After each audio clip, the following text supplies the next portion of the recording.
Hello everyone, আসসালামু আলাইকুম। সবাই কেমন আছেন?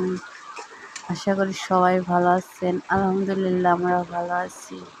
আজকে রান্না করব কচুরলতি রান্না করার জন্য মশলাগুলো কষিয়ে নিচ্ছি। আগে থেকে ব্লেন্ডার করা শুটকিগুলা দিয়ে মশলার সাথে ভালো করে কষিয়ে নিচ্ছি।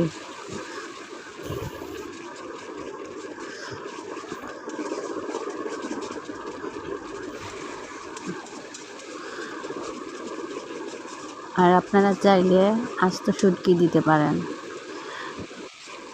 আমি কাটার জন্য শুটকিগুলো ব্লেন্ডার করে নিয়েছি আগেই।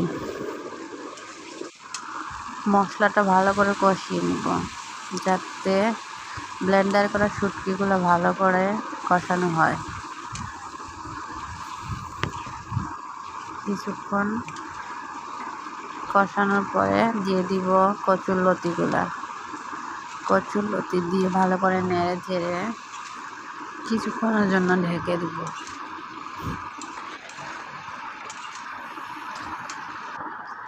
এখন দিয়ে দিব কিছুটা কাঁচামরিচ, আবারও নেড়ে ঝেড়ে কিছুক্ষণের জন্য ঢেকে দিব।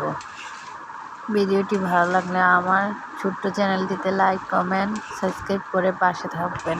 আল্লাহ হাফেজ।